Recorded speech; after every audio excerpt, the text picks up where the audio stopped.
Fala galera do Pensamento Milionário, começando mais um podcast aqui através do YouTube e de outros canais também que vai ser postado este vídeo. Tudo bem? Meu nome é Vinícius Bavi, tô começando o primeiro episódio e hoje eu trouxe aqui um rapaz, um cara que com certeza vocês vão gostar muito dele. Tem muita gente que já conhece ele, né, que tá assistindo esse episódio, que é o Edu Mafra. Tudo bem, Edu? Beleza, tudo certo. Tudo Primeiro, certo? agradecer a oportunidade de estar aqui, uma Coisa honra. boa. Estúdio maravilhoso, você é uma pessoa incrível também, que a gente já bateu um papo aqui antes, então obrigado pela oportunidade. Obrigado, Edu. Cara, que legal, cara. Eu fiquei muito ansioso pra isso acontecer. Já vou dar uma prova social pra vocês, né? Porque a gente remarcou essa gravação umas 3 vezes, né? Aí eu falei pro Edu, pô, Edu, tem como, tal, que não deu certo lá.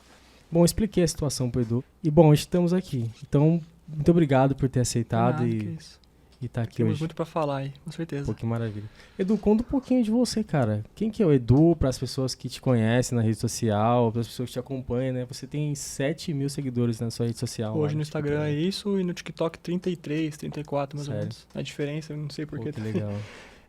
Bom, meu nome é Eduardo Mafra, tenho 28 anos, ficando idoso aqui já. Tá ficando idoso. Chega perto dos 30 e dá um desespero já. Pô, não fala isso não, eu tô com 26, cara. Não, tá longe. Tô longe. Cada ainda. ano que passa parece que passaram mais 5. Mas esse ano eu Fica faço tranquilo. 27, cara. Não, Maria.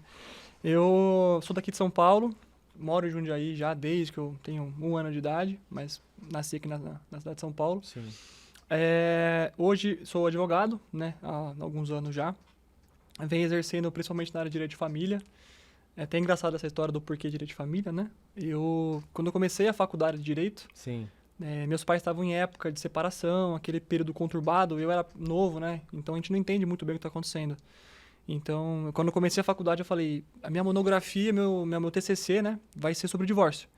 Então eu entrei na faculdade pensando nisso já, mas nunca imaginei que eu iria depois seguir nessa área. Sim. E aí eu passei toda a faculdade, ainda mais nos últimos 2 anos, quando eu realmente iniciei a monografia, estudando, pesquisando como é que funciona para entender o que eu passei naquela época. Porque eu não estudei só o que era um divórcio, mas a consequência daquilo para as crianças. Entendi. Até para ser um autoestudo para mim mesmo. Então, isso me trouxe uma proximidade muito grande com a matéria. E eu vi que, da mesma forma que eu passei por isso, tem muitas crianças e muitas famílias passam todo dia pelo divórcio em si.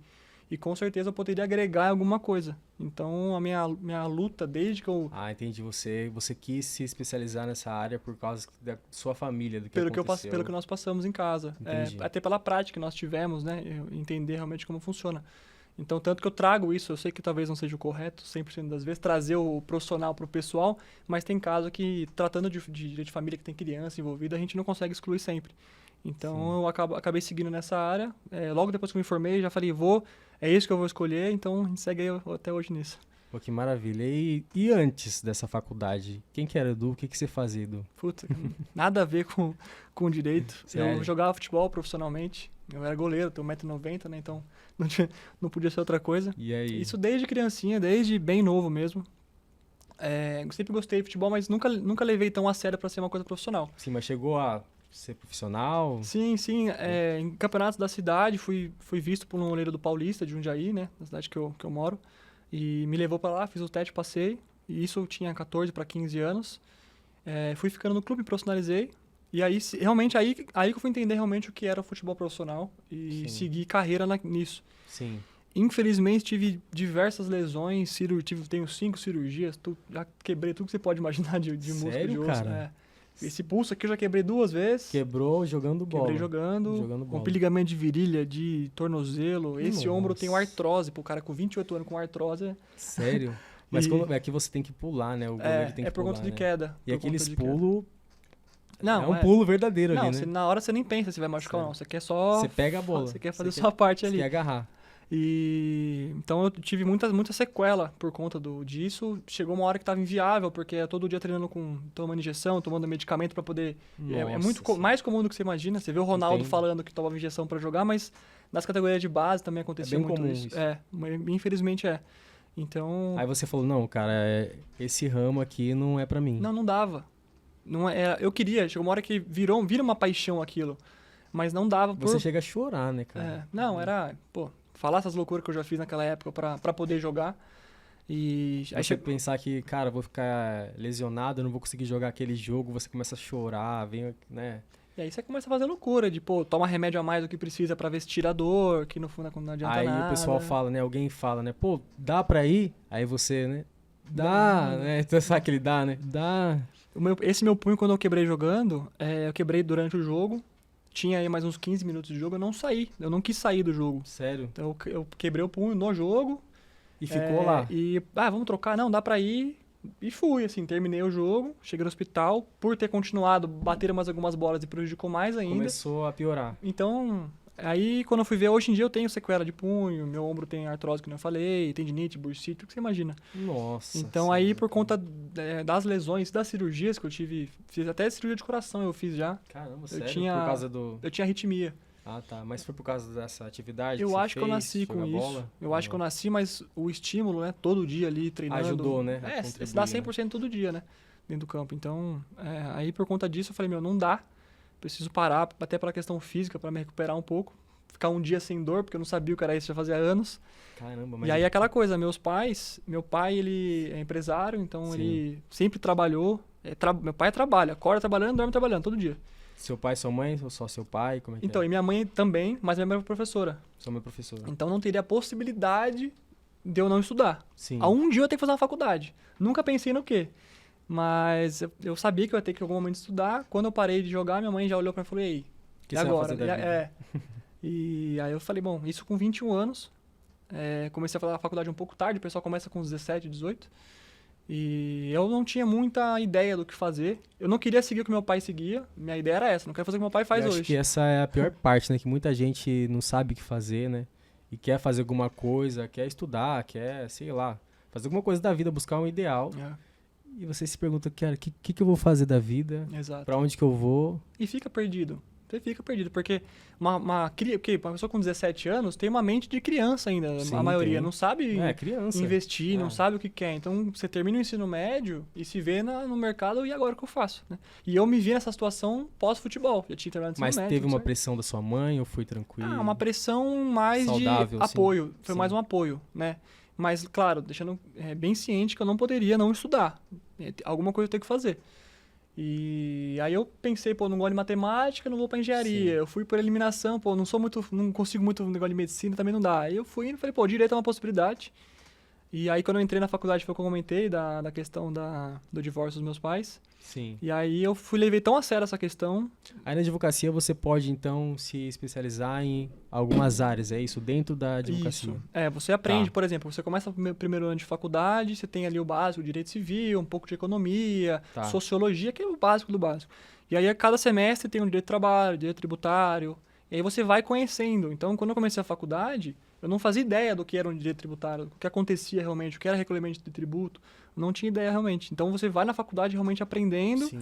E tem a possibilidade de você se formar, e é o ideal, inclusive, você escolher uma área e focar nela, até para você poder Sim. aprimorar os estudos. E aí você focou nessa área de De família mesmo. família mesmo. Hoje é até engraçado, porque É, para ser advogado de família, sim. na prática, você acaba tendo que ser um pouco psicólogo, sabe? Porque E você era um cara assim que era mais paciente ou era mais revoltado assim quando você era mais criança, adolescência, né? Não, sempre Essa foi área, tranquilo. Sempre foi de Sempre boa. fui tranquilo. Sempre fui muito agitado, sempre muito acelerado. Tanto que meus vídeos que eu gravo todos são... Nada é muito parado, falando tudo muito do que é o jeito que eu sou realmente. Sim. O jeito que eu gravo é o jeito que eu sou no dia a dia mesmo. E no direito dá pra ser assim, pelo menos. Dá, né? E voltando mais pra essa área que você acabou de tocar, né? Dos seus vídeos na internet. Eu te conheci também através dos seus vídeos. Achei muito bacana. Obrigado. E da onde surgiu esse... Cara, acho que eu vou pra internet, acho que eu vou gravar uns vídeos aqui no... Você gravou primeiro no Instagram, né? Isso. E depois no TikTok. Quando surgiu esse negócio, assim, essa vontade sua, esse ideal? Então, quando eu entendi que o futuro é rede social, e logo que eu terminei a faculdade eu já percebi isso. Só que eu não sabia como entrar na rede social. É Sim. difícil você dar esse primeiro Claro, passo. opa. Mas eu sabia que tinha que ser na rede social de alguma forma. Eu comecei a estudar e pesquisar algum local, alguma maneira, e entender como eu poderia trazer o meu conhecimento para o público. Sim. Então eu pesquisei diversos advogados de direito de família, como eles produziam, e eu sempre achava, tá legal, mas acho que poderia ser um tom um pouco mais de humor, poderia... Sim. E aí eu tudo, eu juntei um compilado que todo mundo fazia e fiz da minha forma, que é uma forma mais leve de passar o conhecimento realmente. Pô, ficou muito bacana, cara. Você, depois disso, Edu, você viu uma melhora? O que que você viu, assim, que mudou, assim, na sua profissão? Você como pessoa, você teve mais clientes? O que aconteceu? Um pensamento logo que eu iniciei a produção de conteúdo, que eu sempre tive e vou levar pro resto da vida eu sou um cara novo, tenho 28 anos. Eu não vou ser o advogado mais indicado da minha cidade, porque os caras que estão há 30 anos na profissão pegaram mais casos e têm mais indicações. Sim. São mais conhecidos, têm mais, né, familiaridade com as pessoas. Então eu sempre soube o meu lugar. Eu sei que eu não vou ser o cara mais indicado por tempo de profissão, mas eu posso ser o mais conhecido. E sendo mais conhecido por rede social, eu posso trazer mais gente. Então é até engraçado, porque hoje 80% dos contratos que eu fecho são de rede social. Olha Então aí. o pessoal vem de TikTok, vem muita gente, por incrível que pareça. TikTok, do né, próprio cara? Instagram. Bomba, né, cara? Do próprio Instagram. Nossa. Às vezes é só uma dúvida, que com a demanda, às vezes eu chego a receber 10, 15 mensagens por dia. Então com a demanda não dá pra, às vezes, ir a fundo com todo mundo. Se eu percebo que é uma dúvida simples, eu respondo ali, ajudo a pessoa realmente. Sim, claro. Mas muita dúvida vira contrato, vira processo depois. Então, eu não imaginava que... Porque, para pensar, eu produzo hoje faz mais ou menos uns 4 meses que eu comecei. 4 meses? Que eu comecei, mas que eu entendi que era... Porque, assim, rede social é postar todo dia. É alimentar story todo dia. Que nem cheguei aqui, postei um story que eu tava aqui. Rede social é isso, não adianta. Em janeiro. Então, de janeiro pra cá, virou o ano, eu virei a chave e falei, eu preciso postar, eu posto vídeo todo dia. Cara, é muito surreal, assim, né? Porque você começar 4 meses aí, já vê os números que você tem, principalmente no TikTok, cara.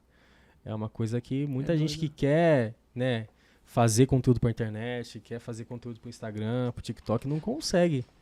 Mas eu me preparei muito pra começar. Eu não... Não começou assim, né? Vou começar... Uma loucura, Mas, assim, eu me preparei muito pra começar porque eu segui o que todo mundo falou. Eu fui humilde e falei, o que as pessoas estão ensinando?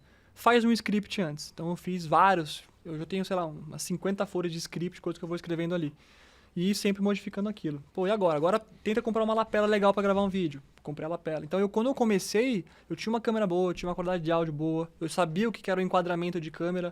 Sim. Então eu comecei já... Tanto que o primeiro vídeo que eu gravei no TikTok deu 500 mil visualizações. O primeiro vídeo. 500 mil? O primeiro.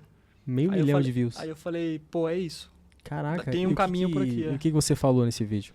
Foi sobre união estável. União estável. Que é uma dúvida que tem muito hoje em dia. Eu falei, vou começar por aí. E deu certo. Deu certo. Caraca, bicho. Cara, que surreal, que legal.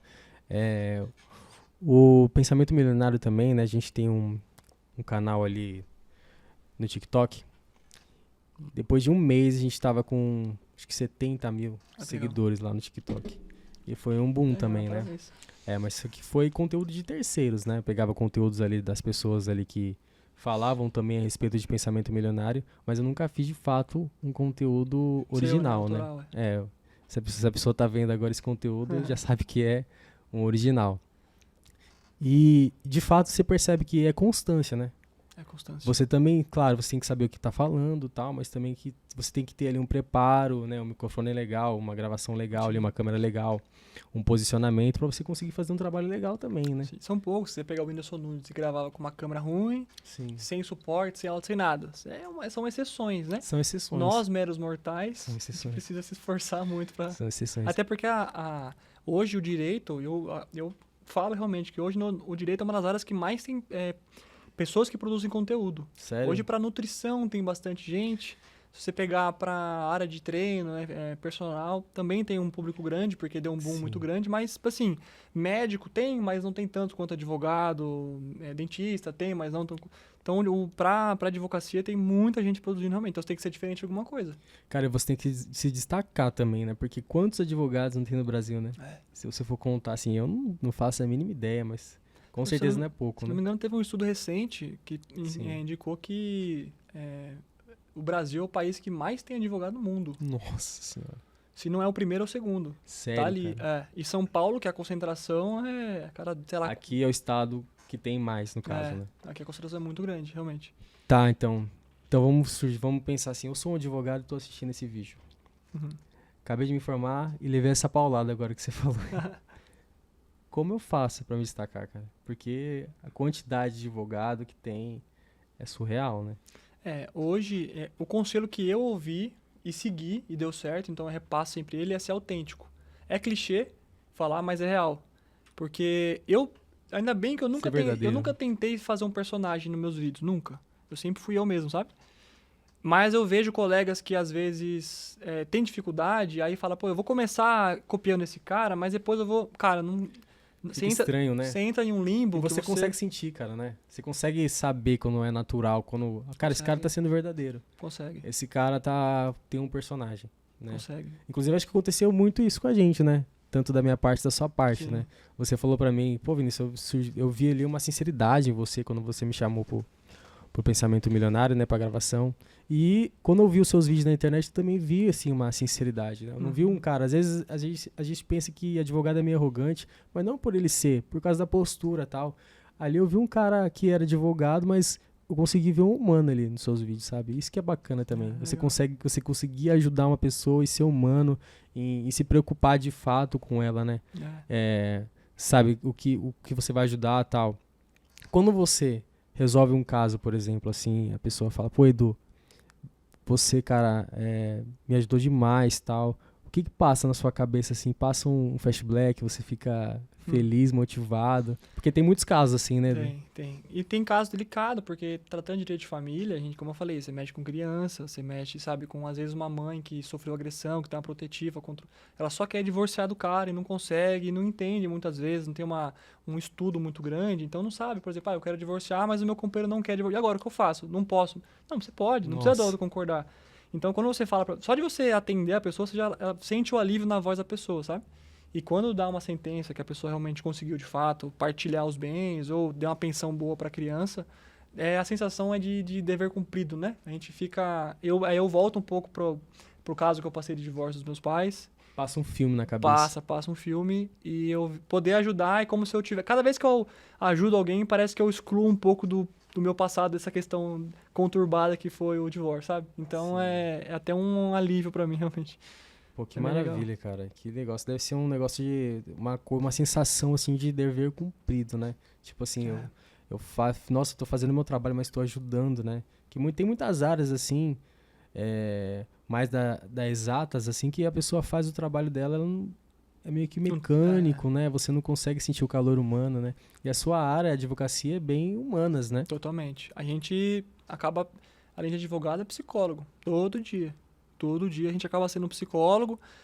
De verdade, tem muito caso, muito mesmo, de pessoas que chegam pra mim que eu poderia pegar essa pessoa e transformar em cliente. Mas às vezes, com o conselho que eu falo pra pessoa, eu perco esse contrato, não fecho contato com a pessoa, mas eu dou uma orientação que seria mais útil do que entrar com o processo, sabe? Então, às vezes eu até coloco o lado profissional um pouco de lado, entendo a situação, puxo um pouco pro pessoal e falo, não precisa entrar com o processo, faz assim, assim, assim que você consegue resolver. Inclusive, eu vejo também no seu Instagram, muitas pessoas começam a pedir conselho pra você. Virou... Pela forma, né, das respostas que eu tenho, Às vezes você dá umas respostas muito loucas, né? Eu sou bem sincero, né? Eu sou bem transparente. E antes de eu começar a produzir, eu já sabia. Eu sou assim. Eu não posso mudar isso, porque senão eu vou perder quem eu sou. Claro. Então eu sou muito sincero, eu sou muito... Né, o que eu tenho que falar, eu falo. Às vezes até parece que eu sou um pouco grosso, mas às vezes eu acabo sendo mesmo. Porque eu vejo, por exemplo, uma situação, a mãe manda uma pergunta pra mim, por exemplo, doutor, uma situação difícil que eu tô passando aqui em casa. Aí eu sempre tento entender a situação, mas ela fala, pô, meu filho tá com 15 anos, eu nunca entrei com uma ação de pensão e meu pai nunca pagou pensão. Eu fico maluco, cara. Eu falo, a pessoa pode não ter o conhecimento daquilo, né? De, tem que entrar com processo, ok. Sim. Mas depois de 15 anos você foi pesquisar isso. Hoje em dia todo mundo tem internet. Se essa pessoa assiste um Big Brother, por exemplo, ela poderia muito bem pegar esse tempo que ela tá vendo um vídeo que não vai agregar em nada e pesquisar pensão pro meu filho. Então eu fico até revoltado, né? Porque eu vejo quem prejudica a criança. Sim. O problema é pra criança, entendeu? Então, nada contra a mãe ou o pai que faz algo de errado. E sim a criança que ficou 15 anos sem poder ter um estudo melhor, sem poder colocar em inglês, que agregaria muito pro futuro dela. Então, às vezes eu dou umas respostas um pouco mais diretas pra pessoa, sabe, um chacoalhão? Como eu não posso pegar a pessoa e falar, acorda pra vida, às vezes eu dou esse tipo de resposta mais curta e grossa pra pessoa entender que, olha, realmente tem uma saída pra você. É mais simples do que você imagina, entra com o processo, se não tiver condições de pagar um advogado, procura a Defensoria Pública, que eles também vão te auxiliar muito bem, mas faz alguma coisa, porque a pensão, por exemplo, que eu dei o exemplo, não é para mãe, é para criança. A criança precisa, ela tem o dever, e o pai pagar a pensão Não o é. mínimo. Não, eu já vi gente em caixinha de pergunta me mandando. Você fala de pai que não paga pensão, mas e nós que pagamos em dia? Você quer que faça o quê? Que bata palma? Quer que fale, parabéns? Pô, é o mínimo que você tá fazendo. Parece que ele tá fazendo algo grande, né? Algo surreal. Exatamente. Mas ele tá fazendo o mínimo. Por isso que quando chega, e chega, viu? Por incrível que pareça, chega muito pai falando, então, eu tenho uma criança, eu queria fazer uma ação para regulamentar a pensão do meu filho. Sim. Não é sempre, mas acontece. E eu sempre faço questão de falar, parabéns pela atitude. Porque não são todos que fazem isso. A grande maioria espera a mãe entrar com o processo para daí se defender, para argumentar que não pode pagar aquilo que às vezes até pode, esconde patrimônio, esse tipo de coisa. A pessoa é registrada, sai do registro, vai trabalhar como autônomo para ver se consegue baixar a pensão ou algo do tipo, sabe? Então, aí eu aproveito essa comunicação que eu tenho com as pessoas, que chega para muita gente, para realmente dar o recado que tem que ser dado de uma forma diferente. Ao invés de ficar falando realmente sobre lei, que ninguém quer saber lei, né? Quer saber na prática como é que funciona. Nossa, mas as leis no Brasil, assim, elas são bem difíceis, assim, sabe? E, de fato, às vezes as pessoas, ela até quer, assim, ela conseguir, assim, os seus direitos, mas é tanta burocracia, né?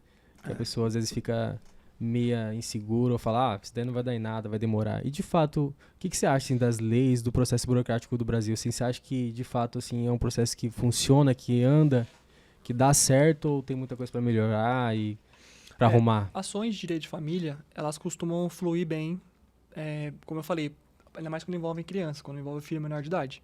Então, tem toda uma prioridade na tramitação dos processos quando envolve esse tipo de pessoa. Porém, se é uma ação de divórcio, por exemplo, dissolução de união estável, algo do tipo, não que não anda, mas às vezes são colocados empecilhos naquele processo que é só, o juiz está vendo que está o documento juntado ali, mas ele pede para colocar uma outra coisa. Então, a burocracia, ela é boa, tem que existir para evitar algum tipo de fraude, mas isso acaba demorando um pouco demais em muitos processos que são simples de ser feitos, sabe? E nesse meio do caminho, você vê muita gente assim desistindo, falando, deixa quieto, ou não, a pessoa vai lá e faz. Como eu falei, nos meus atendimentos eu sou muito transparente. Então eu falo, olha, se você quiser, por exemplo, não seguir com o processo, fica à vontade. Mas a consequência disso, você pode perder o seu direito. Perde tempo, né? Tem muita gente que fala assim, doutor, eu só quero divorciar. Eu falo, mas você tem bem para partilhar? A pessoa fala, então ele comprou uma casa lá, comprou uma chácara e um carro durante esse período. Mas eu não quero, eu só quero... Eu falo, olha, a decisão final é sua. Quem manda aqui é você. Mas saiba que se você abrir mão desses bens agora, não dá para daqui 5 anos, quando você estiver precisando de algum dinheiro, alguma coisa, você não conseguir. Eu quero de novo. Você querer de volta. Não tem como. Não dá mais. Então eu sempre oriento. E tem gente que fala, não, deixa quieto, passa um mês e volta. Doutor, quer saber? Vamos fazer de jeito? Vamos. E aí faz todo o procedimento. Então, no momento do ânimo, da raiva, enfim, as pessoas tomam... A pessoa só quer, parece que, se livrar daquilo, né? Porque tem muito casamento que acaba virando um peso, né? Então acontece muito disso, né? A pessoa não quer falar, Edu, não quero nada... fica tudo pra ele, aí depois... Pra ele, pra ela, isso serve pros dois, né? Vai lá e te chama de novo e fala, não é assim, eu quero. Um caso engraçado que uma moça me chamou em outubro do ano passado pra fazer o divórcio e tudo mais e tal. Eu expliquei como é que fala, não, dá muito trabalho. Não, deixa quieto. Eu falei, não. Ela falou, né, no caso? Ela falou, não, eu falei, então tudo bem. Precisando, tô à disposição, né? Há 2 semanas atrás ela me chamou, vamos fazer? Vamos fazer. Então ela ficou pensando todo esse período. Caramba, ela pensou todo esse período. E claro, tem situações que a pessoa tem o vai e vem, né? Que termina, depois volta, enfim. Que acontece, né? Realmente tem muita gente que acaba voltando nesse período. Já aconteceu de eu estar fazendo... Antes de eu começar o divórcio, falar, doutor, para tudo que a gente voltou. Tá bom, tá aqui. Sério, cara? Se depois precisar, tá aqui o processo meio pronto já. Você começou, então, um processo, então, né, de separação, é isso? Não tinha protocolado, não tinha iniciado ainda. Tava preparando o processo, juntando os bens que o casal tinha comprado. E nesse meio tempo... Voltamos. Casou de novo. Voltou. Assim. Morava separado, já tinham separado. Meu pai, por conta do processo, tem o documento da nossa filha de nascimento? Tem a certidão? Tenho. Aí voltou a falar, quando foi ver, acabou voltando. Acontece. E Edu, me explica uma coisa. Para as pessoas que querem saber, né? O que de fato, assim, simboliza uma união estável, né? Que acho que muita gente quer saber disso, né? Cara, é até engraçado falar, porque a união estável hoje em dia, as pessoas vivem isso no cotidiano realmente e não imaginam. Porque a lei ela não fala, ela não é explícita em falar, olha, se você fizer isso é união estável. É um conjunto de fatores. Então, tem vários mitos sobre união estável. Por exemplo, às vezes a pessoa está vivendo e não sabe. Não sabe. E tem vários mitos, por exemplo, você mora junto há 5 anos é união estável. Isso ainda mais pelos mais antigos. É clássico. É realmente verdade? Não. A lei não dá um prazo. Olha, se você morar junto por 5 anos, você tem união estável. A lei não fala isso. A lei ela fala que é uma relação pública, contínua, duradoura e com o intuito de construir família. Esse duradouro, então, você Então, não sabe se é um ano... Convivência pública. Pública que as pessoas sabem. Então, esse é mais fácil. O nome é intuitivo. Então, é que as pessoas, quem sabe? Seu pai, sua mãe, o porteiro do seu prédio, seus amigos. Coisa pública. Contínua. Não é aquela relação que começa e termina. É uma relação que dura por um tempo, que as Sim. pessoas, né? Duradoura. Já começa a complicar. Porque fala duradoura. Não fala o quanto tem que durar. Não falo o Se tempo. é 1 ano, se é 5 anos. Eu já vi casos de instrução de união estável que o casal ficou junto por 2 anos e o juiz entendeu como união estável. Por quê? Porque não é só o tempo que o casal tá junto que é o bastante para dizer se é união estável ou se não é. Entendi. É um dos requisitos, o tempo. E eu já vi gente que ficou junto, morando junto há 10 anos, que o juiz não entendeu como união estável. Sério, cara? Porque eles não tinham os outros requisitos que precisam. E o último requisito, de acordo com a lei, é com o intuito de construir família. Aí é o problema. O que é família? Um gato? O que é o intuito de construir família? Um gato de família? O casal tem um pet. É família? Ah, não é. Tá, e se tiver os outros requisitos? Não, aí pode ser. Você percebe alguma diferente? Sim. Se o casal tem filho, é união estável? Não. Por quê? Porque tem que ter um prazo maior, as pessoas têm que saber que esse casal é conversa pública, que são realmente... Caramba, se tem um casal que tem um filho, às vezes o juiz não entende aquilo lá como uma união estável. Não, porque a lei não fala ter filho união estável. Caramba. É intuito de construir família. Então, por exemplo, um intuito grande para demonstrar no processo. Se o casal tiver conta conjunta no banco. Isso mostra que eles estão preparando a finança do casal para depois comprar um imóvel. Então, isso é um indício muito bom, por exemplo. Ou, eu moro em condomínio. A minha namorada, ela não mora comigo. Eu coloco ela para morar comigo. Na portaria, eu coloco ela como moradora do meu condomínio. Você percebe como, aos poucos... Tá. Por exemplo, se eu tô ficando com alguém, e aí eu tenho a senha do WhatsApp da pessoa, né? Muita gente tem, né? Isso aí é uma união estável ou não? Tô Isso de aí boa. é um crime de É um crime. invasão digital da pessoa. Não faça isso, realmente. Mas não, porque como eu falei assim, a lei ela não fala ter senha do WhatsApp do outro é união estável. Ela deixa em aberto. Isso é bom, por um lado, porque não vira uma regrinha, Sim. mas é ruim porque gera muita interpretação das pessoas de fora. Complica, né, cara? Porque, Complica. cara, eu posso ter o WhatsApp, mas se eu tenho uma senha do banco, aí já vira outra coisa e fica confuso, né? As pessoas hoje, esse que é o maior problema que eu sempre oriento nos meus vídeos. Hoje em dia, os vídeos que eu mais gosto de fazer é sobre união estável. Pra orientar quem tá junto. Meus muitas amigos. dúvidas, né, cara? E as pessoas, elas acham que união estável é besteira. Mas chove, muita gente chega em mim e fala, Eduardo, pô, eu coloquei minha namorada no meu convênio, no meu trabalho, aí eu passei pra união estável só pra isso. Tô junto há quanto tempo? Ah, a gente tava junto há 2 semanas. Tipo, junto, assim, namorando sério, né? Já se conhecia e tal. Então, por conta de falta de conhecimento, bem, a pessoa colocou no convênio, tem muito convênio, a maioria dos convênios pede que tenha uma união estável previamente. Sim. A pessoa vai no cartório, faz a união estável só pra pôr só pra isso. Ela não quer construir família, não tem a convivência pública, não tem a duradoura, nada. Mas Só por ter um pra- documento de união estável, Sim. aí a pessoa tem união estavelmente. E pra dissolver isso, como é que faz? Entra com uma ação. Aí tem que pagar advogado, a pessoa não quer Nossa. pagar advogado. Como assim eu só fiz isso? Entende? Então é complexo, as pessoas têm que tomar cuidado com a união estável. Qualquer namoro tá sujeito a isso. Inclusive, até, não sei se você sabe, mas existe uma coisa que chama contrato de namoro. Sério, cara? Como é que funciona isso? É um casal, normalmente que tem algum patrimônio, um dos dois ou os dois, e querem proteger esse patrimônio. Eles fazem um contrato de namoro para demonstrar pro juiz, por exemplo, uma ação futura, que olha, não, juiz, peraí, a partir do dia 8 de fevereiro nós fizemos um contrato de namoro. E aí depois disso o casal começou a comprar bens, para não ter problema de partilha. Para se o outro falar assim, não, a gente tem união estável. Eu falo, não, peraí, eu tenho um contrato de namoro com você, eu não tenho união estável. Porém, se você tem um contrato de namoro e começa a ter indício de união estável nesse contrato de namoro, esse namoro passa a ter união estável. Caramba, Então sério? não basta ter um contrato de namoro. Então se a pessoa tem um Caraca. contrato de namoro lá falando, a gente namora desde o dia tal, a gente realmente só namora, não tem intuito de construir família nem nada. Ok. Aí começa a morar junto. Aí compra um cachorro, tira a foto, o cara, a mulher, o cachorro no meio com a legenda família, minha família linda. Aí coloca uma conta conjunta no banco, aí coloca com vários indícios que a pessoa vai colocando, e quando vai ver esse namoro virou união estável sem ela perceber. Caraca. Esse contrato é nulo. O contrato não vai ter efeito jurídico nenhum depois. Então é uma coisa muito séria, cara. Caraca, que complexo, cara. Todos nós estamos sujeitos a entrar em uma Nossa. relação. Por isso que é o ideal, cara. Eu às vezes até, nos meus vídeos eu até falo meio bravo, mas é para as pessoas entenderem que, cara, conversa com o companheiro. Conversa com a pessoa. O que você quer? A gente tá junto há 1 ano. O que você quer? Você quer ter uma família comigo? Você Sim. quer realmente ter alguma coisa? Ah, não, a gente tá se conhecendo, tá só se conhecendo. Então, saibam o que o outro quer. Porque o que acontece? A pessoa, às vezes, que nem a moça tem um apartamento, tem uma casa, o cara vai morar com ela, porque... vamos ficar juntinho, tudo muito fofinho, né? Vamos ficar No começo juntinho, tudo é flores, né? vamos pegar um cachorrinho, aí coloca ali uma gavetinha no armário pra você, depois quando vai ver metade do armário é dividido.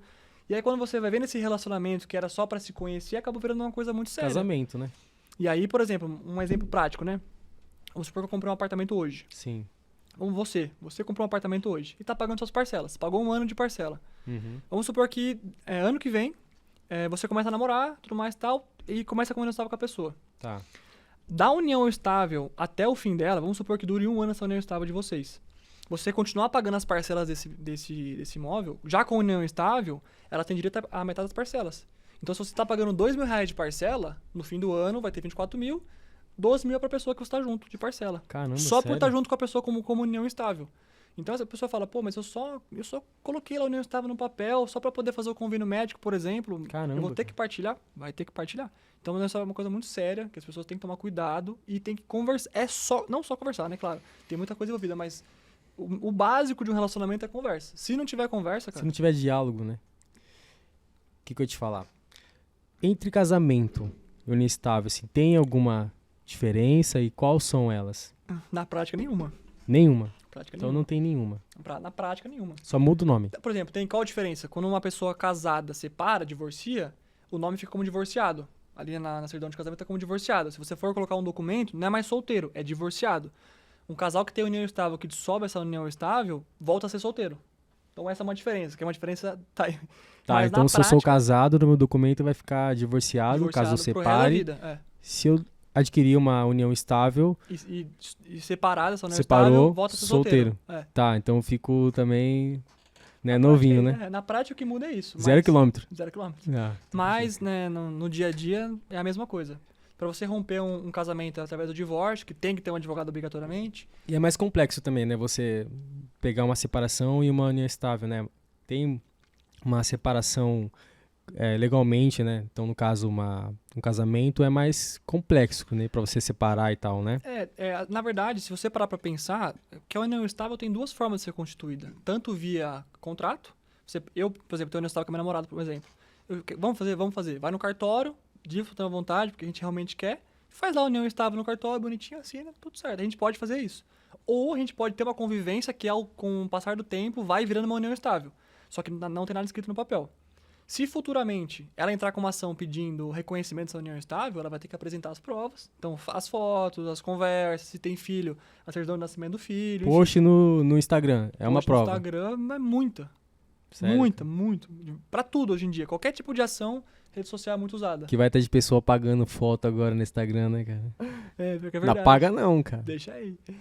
Então, e aí assim, pra fazer a união estável, no caso, a separação. Então vai ter uma ação, se você não tiver a união estável feita em cartório, você vai ter que entrar com uma ação para reconhecer essa união estável, na mesma ação, dissolver essa união estável, então você mostra que estava junto, o juiz vai falar, realmente, existe união estável, vamos separar agora. Depois ele separa, dá um pouco mais de trabalho. Tá. Se for uma ação de divórcio, como já tem a certidão de casamento, você coloca no processo e só divorcia. É uma ação até mais simples do que a de união estável. E muita gente te procura, Edu, ou você sabe de casos que depois de separar esse relacionamento, esse namoro aí, vai lá e quer recorrer por causa que quer alguma coisa disso, tirar algum proveito?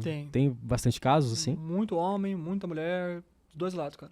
Chega a ser até igual, assim, Caramba. às vezes. Porque cada vez mais, ainda bem, as mulheres estão cada vez com mais direitos, né? E na maioria das vezes quer alguma coisa com isso, né? Sim. E elas cada vez mais inseridas no trabalho, então tem o seu patrimônio, né? Hoje em dia, cada vez mais a mulher tem o seu carro, tem a sua casa. E aí tem muito cara de olho gordo, preguiçoso, que não trabalha, que quer tirar uma partinha daquilo ali. E na maioria das vezes consegue, né? Se tiver uma relação que pode constituir união estável, consegue. Legalmente falando, consegue. Caramba, então é mais comum do que imaginava. Mais comum. Né? Por isso que nos seus vídeos o que mais pega views, assim, é essa questão de união estável. Pensão também, o pessoal tem muita curiosidade de saber, porque tem muito mito sobre pensão também. Qual o mito que mais que você acha assim, que a pessoa tem, assim, que o brasileiro tem e não sabe ou fica meio incerto assim, na questão de pensão alimentícia? O pessoal acha muito que a pensão alimentícia é 30% do salário. Não é? Não é. Não tem estipulado na lei 30% do salário. Quem estipula a porcentagem é o juiz. E aí tem os requisitos, né? Assim como na união estável, também tem os requisitos para pensão. E essa porcentagem tem um teto? Como é que funciona? Não tem teto, nem mínimo nem máximo. Realmente, o juiz ele vai analisar o quanto a criança precisa dessa pensão. Se é uma criança que tem uma necessidade especial, por exemplo, tem alguma doença, que tem um tratamento, algo do tipo, ela vai precisar de mais pensão, claro, do que uma criança que não tem essa limitação, por exemplo. Uma criança dislexa, por exemplo, tem que ter um acompanhamento, ela tem que ter uma escola especial, tem que ter um instrutor, muitas vezes, né, uma escola particular, se possível, realmente. Sim, sim. Então, tem um gasto maior também. Aí, você põe em escola particular, tem o quê? Tem material, tem transporte, tem a perua, tem o uniforme. Então, a pensão, por mais que o nome seja pensão alimentícia, o grande mito, na verdade, é que só envolve alimento, né? Não, envolve todos os gastos da criança. Então, internet, o aluguel, a conta de água, a conta de luz, os gastos com escola, a alimentação em si, os tratamentos médicos, deslocamento até o médico, até o hospital. Então, Caramba. e aí as pessoas acham realmente que a porcentagem é 30%. A conta é 30%, mas não é. E por isso que muita gente corre, né? Muita gente fica debaixo dos panos ali, né? E o maior erro das pessoas fazerem são os acordos verbais, né? Porque... E nunca dá certo, né? Não, e qual que é o problema? Às vezes, né, nesse primeiro momento, às vezes nem é por má intenção dos dois. Eles falam, não, a gente terminou super bem, né? Meus Tamo pais, tranquilo, meus tamo pais se amigos. divorciaram, por exemplo, já era maior de idade, não teve questão de pensão. Mas assim, foi um divórcio até que tranquilo, sabe? Sim. É sempre difícil, né? Mas até que não teve as brigas que eu vejo na prática todo dia. E aí, só que quando envolve a questão da pensão, começa... O buraco é mais embaixo. ali, porque né? às vezes, por exemplo, o filho vai morar com a mãe, que é o mais Sim. comum hoje em dia, né? Também tem o contrário, mas acontece.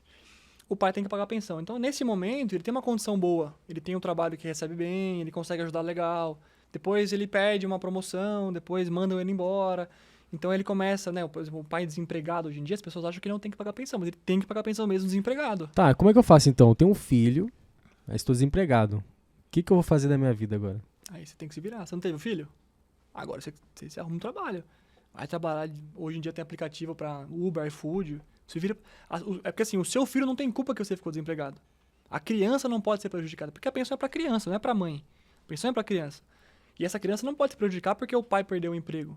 Tá. Então, na pandemia aconteceu muito isso, né? Muita gente perdeu o emprego e ficou, e agora? O que eu faço? Cara, infelizmente, para muita gente que não é por má intenção, que realmente tinha um trabalho, perdeu, ficou desempregado, infelizmente, essa pessoa ela vai precisar de uma educação financeira, ela vai precisar, eu tenho um filho, eu recebo 2.000 por mês, 1.000 de pensão, um exemplo, eu não posso gastar os outros 1.000, não, eu tenho que guardar, porque amanhã ou depois eu posso perder o emprego e eu vou ter que pagar pensão. Então essa pessoa tem que se organizar financeiramente também, porque... E dá cadeia, né? Dá muita cadeia. Nossa, Se tem uma coisa que prende no Brasil é prisão. Nem fala isso, cara. Ainda bem que eu não tenho filho ainda. E... Caramba, cara. E se esse cara aí chega e alega, né? Fala, não, que eu não consigo, que eu não... Eu vou lá e entrego o currículo, seja qual for, né? Se machuquei, tô invalidado. Como é que faz? Como funciona todo um procedimento da questão de pensão? Vamos supor que nasceu uma criança. Até antes de nascer a criança, existem os alimentos gravídicos, que é a pensão alimentícia, que é dada ou pelo pai, no caso, para a mãe, enquanto ela está grávida. Tá. Então, aí tem enxoval, tem as fraldas, tem os exames, tem o parto, que é muito caro se a pessoa não tiver um convênio. Então, os alimentos gravídicos são para a mãe que ainda está grávida. Então, dá para entrar com uma ação. Já tá desde do bebê, ficou sabendo que está grávida, dá para entrar com uma ação já no dia seguinte, se quiser. Caramba, então, sério? não tem desculpa que não entrou porque não sabia. A criança nasceu. Então, o casal tá junto ainda. Aí passou 5 anos, terminou. E aí, como tem uma boa convivência do casal, vamos manter um acordo? Vamos, conta, 1.000 por mês, 1.000 por mês, beleza, ok. Só que, depois a mãe descobre que o pai teve promoção, que o pai tá viajando, começa a ver o cara postando. Ou com o contrário, se o pai ficar com a guarda da criança, vê que a mãe tá postando que tá um monte de viagem e tal, e pagando um pouco a pensão pra criança. Então, como é que faz? Se você for pedir um aumento, tanto pro pai quanto pra mãe, que isso vale pros dois, a lei é a mesma pros dois, verbalmente, é difícil sair alguma coisa. Caramba. Então, qual que é o passo mais importante? Entra com o processo. Então, sempre... essa é outra coisa que eu sempre falo nos vídeos também. Separou entrar com a ação de pensão. E quando você entrar com uma ação de pensão, entrar com um processo, as pessoas têm uma imagem ruim disso. Mas não é uma imagem ruim. Tem que saber que o processo vai servir para quê? Para o seu filho, tanto para o pai quanto para a mãe, ter uma condição de vida digna. Uma condição mínima de vida, sabe? E se a outra pessoa que for pagar a pensão, tanto o pai quanto a mãe, for um irresponsável que não quiser colaborar com o quanto pode, ele vai sofrer consequência legal. Então, entrando com a ação de pensão, entramos com a ação de pensão hoje. Dá para pedir uma liminar, um pedido com urgência nessa ação de pensão, para o quanto antes já sair um pedido realmente, eu quero 30% de pensão porque ela precisa disso, eu demonstro no processo. As contas de casa, quanto a criança gasta de comida, se é uma criança que tem alguma doença, os gastos que ela tem de medicamento, de hospital, enfim. Se tem babá, se não tem escola particular, escola pública, balé, enfim. Colocam os gastos no processo. O juiz vai falar, olha, realmente, essa criança vai precisar de 30% do salário da pessoa. Aí desconta da folha automaticamente. Sim. Então, o lado bom de uma ação de pensão realmente começa por aí, que não tem que ficar todo mês mandando mensagem, viu? Deu o dia tal, passa... Não, tem uma ação judicial, o cara foi registrado, desconta da folha de pagamento automaticamente. Se o cara for autônomo, ou a mulher for autônoma, ou desempregada, é uma porcentagem do salário mínimo. Então, sei lá, 50%. Hoje em dia tá 1.302, vai dar uns 600 e pouco de pensão. Então, mesmo desempregado, mesmo autônomo, mesmo registrado... Essa porcentagem você tem que pagar todo mês. Todo mês, independentemente de como for a situação. Então, se o cara tá empregado, tá pagando 30%. Ficou desempregado, na sentença de pensão do juiz, ele coloca todas as possibilidades. Então, não vai ter que entrar com uma outra ação. O juiz, ele ficou desempregado agora. Não, na mesma sentença, ele coloca empregado, autônomo e desempregado. Já para não ter pra onde correr, sabe? Caramba, cara. Nossa senhora, hein? Agora o pessoal que tá assistindo agora vai falar, caraca... É pra ter medo mesmo. Vai ficar agora com medo agora, É pra ter medo mesmo, porque... Ou o sonho de ser pai vai esperar um pouquinho.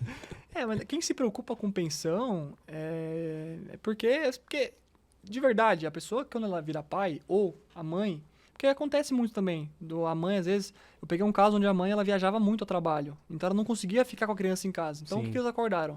O filho vai ficar o pai vai ficar com o filho, vai ser o lar de referência, que toda criança tem que ter um lar de referência, vai ser com o pai, e as mães vai de vez em quando, fim de semana, né? E aí tinha essa convivência. Então acontece pros dois lados, realmente. Pros dois lados, é mais né? comum do que aparenta ser. Não é só pro homem, né? Não, ali é igual pros dois nesse caso.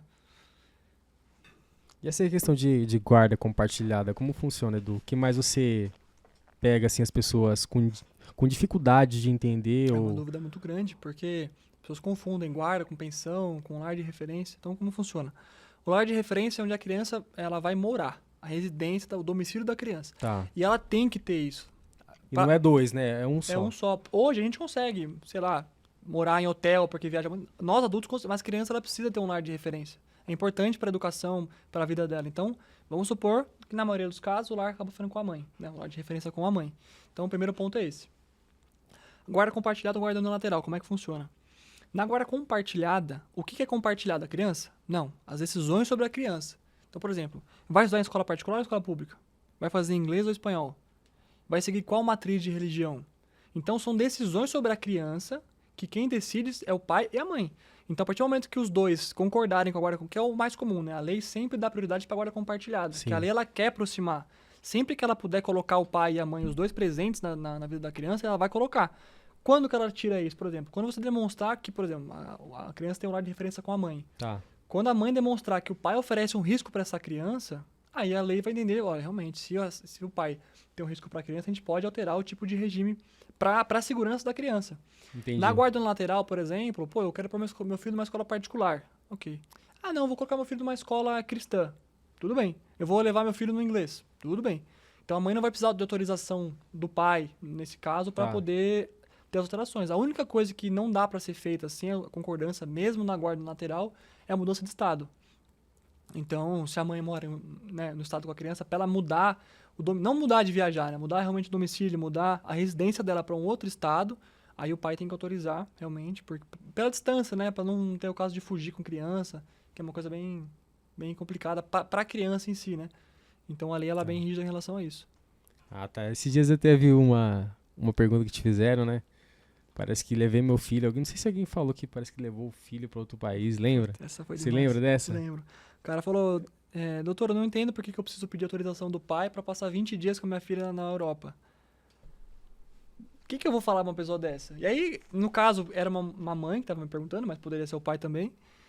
Como você vai tirar a criança do vínculo, né? Não sei se morava no mesmo estado, na mesma cidade, não sei, mas vai tirar sem avisar dessa convivência sem avisar, sem a concordância. Porque se realmente for uma viagem a passeio, para a criança é ótimo, vai ter um desenvolvimento, vai conhecer uma cultura nova. Se pudesse todo mundo fazer uma viagem dessa, ótimo, ok. Só que não tem como você pegar o seu filho, levar para um outro país sem que o pai ou sem que a mãe autorize, realmente. Isso não se faz. Isso tanto que se você realmente tentar embarcar com a criança, a Polícia Federal no aeroporto, ela vai barrar com toda a certeza do mundo. Ela precisa dessa autorização do pai e da mãe, né? É isso? Exatamente. Se o pai foi viajar a guarda é com o pai foi viajar com a criança, por exemplo, para outro país, a mãe tem que autorizar. E aí se a mãe autorizar via escrito, é simples, não é uma coisa absurda de complicado. É que tem gente realmente que tem má fé, né? É que o pessoal, ele é meu filho, né? Tem muita coisa, tem muito disso, né? É meu filho, eu coloquei no mundo, quando é a mãe, quando é o pai também, né? É meu filho, e não precisa avisar, né? Vou ficar ali só um dia só e daqui a pouco eu volto, então não precisa, né? O maior problema, na verdade, é que os casais, eles não entendem que as brigas que eles tiveram são deles, não é da criança. A criança não tem culpa de ter vindo pro mundo, a criança não tem nada a ver com a briga Nada. do casal. Nada. Nada. Ah, não, porque ela me traiu, porque ele me O problema são de vocês. Se vocês não resolveram isso, vão pro psicólogo se tratar. Aí eu no vídeo sou assim, entendeu? Vai tratar no psicólogo. A criança não tem culpa disso. Vai Porque, dar papo reto já, né? não, porque acontece muito isso, sabe? Ficar sobrecarregando pra criança a briga dos pais. E isso é a pior coisa pro desenvolvimento. Uma criança.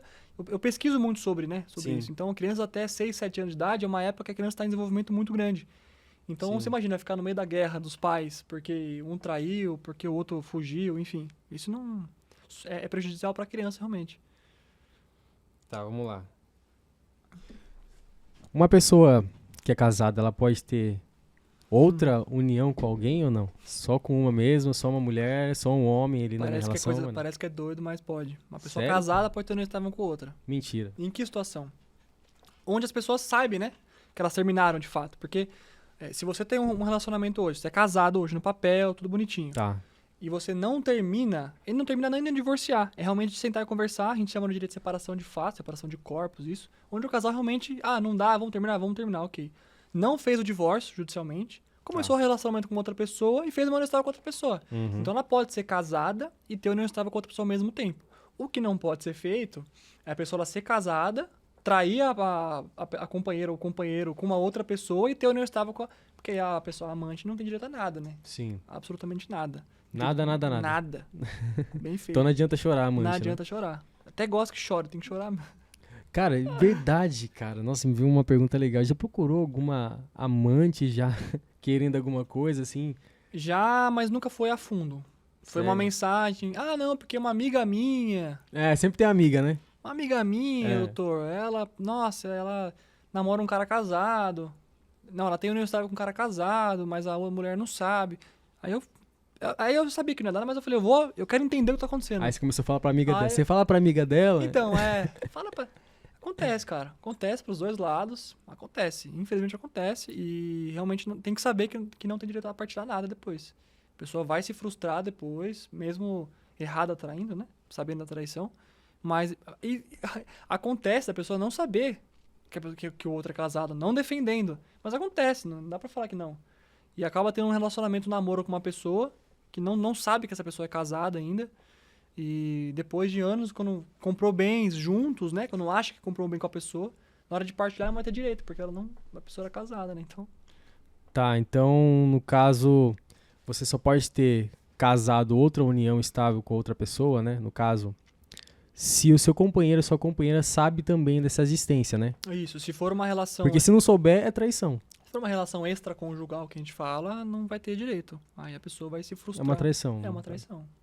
É uma traição. E nada mais justo do que uma traição do que não ter direito a nada, né? Claro. E agora, voltando ao papo de pensão, pô, tem um filho, mas o pai dele não sei aonde está. Como eu faço? Vantagem de entrar com um processo de pensão alimentícia, né? Porque um processo de pensão, dá pra fazer a pensão, aguarda as visitas. No mesmo processo. Então, a pensão, o valor que paga por mês, aguarda vai ser compartilhado na lateral, que a gente conversou já. E as visitas, que a gente não gosta de falar visita, porque parece que o pai vai visitar a criança, como se fosse tá presa a criança, não. São visitas realmente que o pai vai. Então, nessa mesma ação, a gente consegue ver esses 3 pontos. O que você perguntou mesmo? Tem um filho, mas quero pensão, mas o pai sumiu, não sei perfeito. onde tá. Se por um acaso você não tiver conhecimento da onde o pai, no caso, ou a mãe, mora, num processo a gente consegue fazer busca até, por exemplo, o cara tem cadastro no Mercado Livre. Aonde ele mandou entregar o produto? Então a gente consegue, o cara tem cadastro no iFood. Aonde ele pede para receber o alimento dele? Boa. Então a gente tem, em processo, tem diversas formas de buscar, diversas formas mesmo de buscar. E se por um acaso não achou, a gente pede para intimar, por exemplo, na casa da mãe. Ah, não, a gente sei onde a mãe mora. Intima na casa da mãe, o oficial de justiça vai na casa da mãe, tenta conversar e muitas vezes naquela conversa acaba descobrindo onde mora. Então, judicialmente, a gente consegue achar. O ruim é quando tenta descobrir por fora, né, de processo. Aí não consegue mesmo, porque o juiz tem um mecanismo, tem toda a máquina pública por trás para fazer a busca desse pai desaparecido. Nossa, show de bola, Edu. Caramba, aprendi um monte de coisa aqui que a gente não sabe, né? A gente vai vivendo assim no dia a dia, a gente não sabe dessas leis, dessas coisas assim. Cara, que conversa legal. E pô, agora para um advogado, né, que tá assistindo a gente, assim, o que você acha, assim, cara, que precisa, assim, uma receita, um conselho pro cara conseguir se tornar um advogado, assim? Ter uma profissão, uma carreira, no caso. Carreira boa, uma carreira consolidada. Hoje em dia, falam que o mercado está saturado, né, na advocacia. Muita gente, né, fala. E todas as profissões, né? E no direito, eu saí da faculdade, na minha sala tinham 110 pessoas. 110 pessoas. Tudo bem, formaram umas 60. Caramba, baixou bem, hein? Baixo legal. Formaram 60 e passaram na OAB 10. A conta é assim.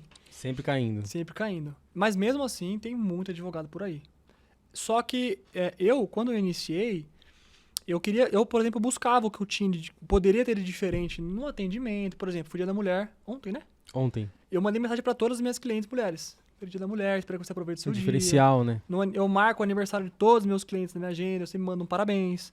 Então, é um gesto simples, mas que traz um diferencial dos profissionais. Então, se você for a mesma coisa para os advogados jovens, né? Assim como eu também. Se você for a mesma coisa que os outros advogados são, não dá. Aí vai estar saturado e você vai pôr desculpa nisso. Mas, de fato, se você tiver algo a mais a oferecer, um atendimento, às vezes eu vou fazer um atendimento com o cliente, vou falar de pensão alimentícia. O assunto fica 2 horas conversando sobre. Caramba. O assunto foge completamente do que era, vai vir a falar de poker, começa a falar de futebol. Mas você dá atenção pra pessoa. É o cuidado com o cliente, né? A pessoa se sente ouvida, exatamente. É o cuidado, a dedicação, você ouvir, muitas vezes você ouvir, né? Que a pessoa, às vezes, teve um dia atribulado ali. Exatamente. E você ouve ela, fala, caramba, cara, o Edu começou a me ouvir ali, me deu uma atenção, né? Isso pra todas as profissões, eu acho, hoje em dia é indispensável.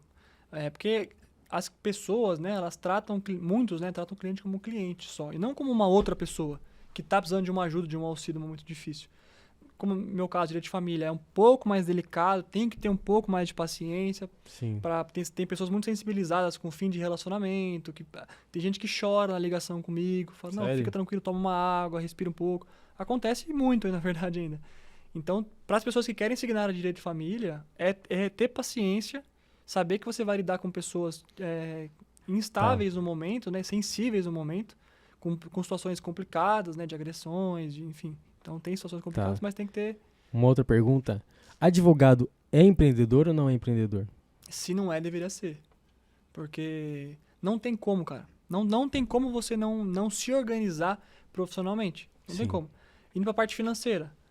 No começo, você pega um processo aqui, um processo ali, você consegue cobrar uma cliente. Chega uma hora que a demanda começa a ficar muito alta. Então muito alta. Você não consegue lidar mais com isso, entende? Sim. Então você tem que ter uma organização por trás daquilo. Tanto a parte financeira da parte do processo. Para advogado tem prazo, que é preocupantíssimo demais. Então se você perder um prazo, você pode acabar com a vida da pessoa por conta de um prazo que você perdeu. Caramba. Então você tem que se organizar, você tem que ter todo um planejamento por trás daquilo. Não dá para entrar simplesmente... Existem hoje softwares jurídicos que auxiliam realmente para fazer a organização dos processos, do financeiro também. Sim. Mas você tem que ter sua rotina realmente de organização, porque é difícil, não é fácil não, cara. O direito Caramba, cara. E o que você prefere? O que você acha melhor? O que você vê que é mais sua cara, assim? Uma CLT ou um CNPJ?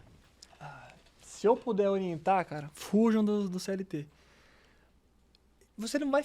Aí falando financeiramente, né? Mais pra sua área. Você não vai ficar rico trabalhando pros outros. Ponto.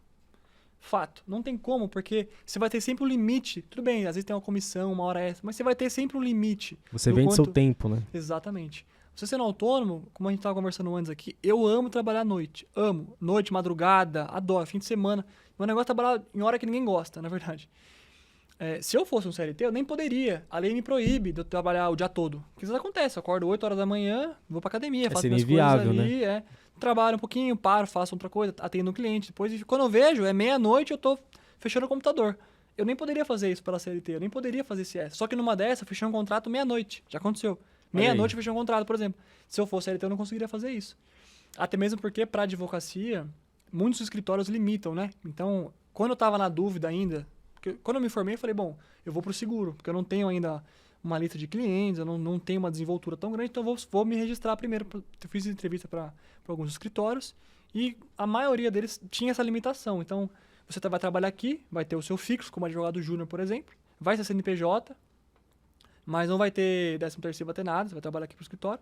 Todo cliente de fora que você tiver, você vai ter que trazer para o escritório a porcentagem, então você vai ter que dar 50% desse cliente de fora. Então, mesmo com o cliente de fora, você tem que partilhar.